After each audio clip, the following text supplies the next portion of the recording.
where the air transport is mostly needed. The air transport in Africa is much more expensive than it is in Europe.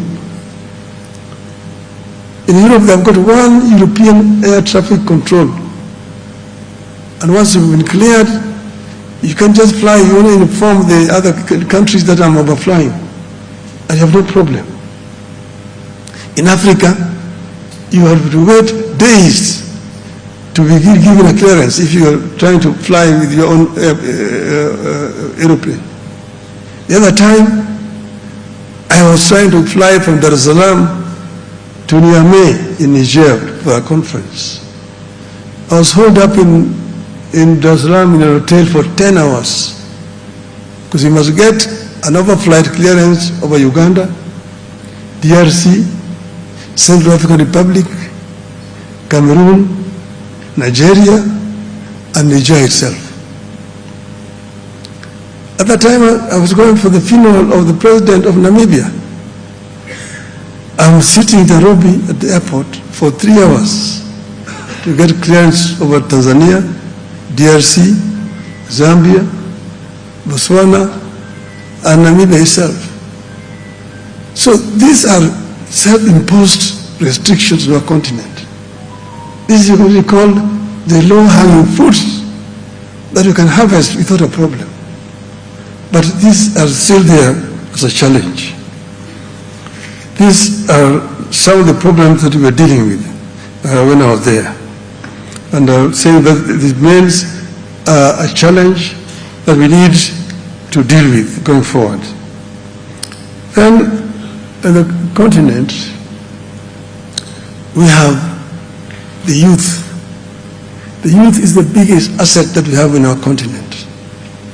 The African continent is a young continent because 70% of our youth are below the age of 35.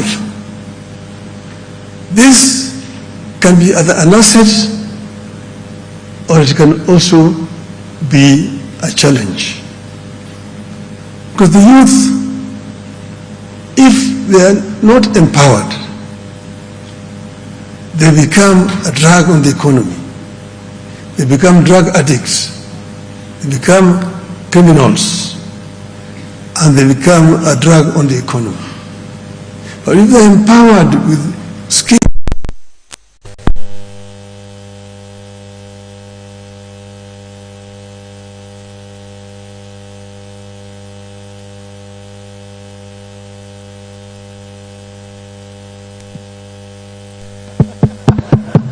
I agree. It should be back now. Sure. Thank you. Thank you. So, our youth are the biggest resource that we have in the continent. But we first need to give the youth the requisite tools that they require to be able to create wealth for our continent. This is another major challenge to us. This is what other countries have done. This is what China did. China empowered the youth and gave them skills so that when they opened up their economy, the big manufacturing companies rushed to China because they saw there highly skilled and cheap manpower and also cheap raw materials. So you go to China, all the major manufacturing companies are in China.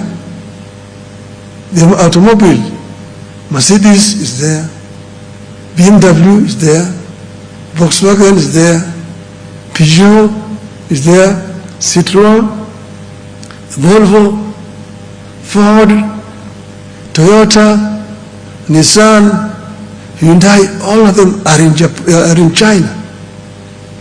In Germany, they tell me it is cheaper to manufacture a Mercedes-Benz in China and ship it back to Germany than the one manufactured in Stuttgart, Germany. That enabled China to move 600 million people from poverty to middle income status. So China is today no longer the cheapest destination because most of the people have become more affluent. A gap is left down there underneath which Africa can fill.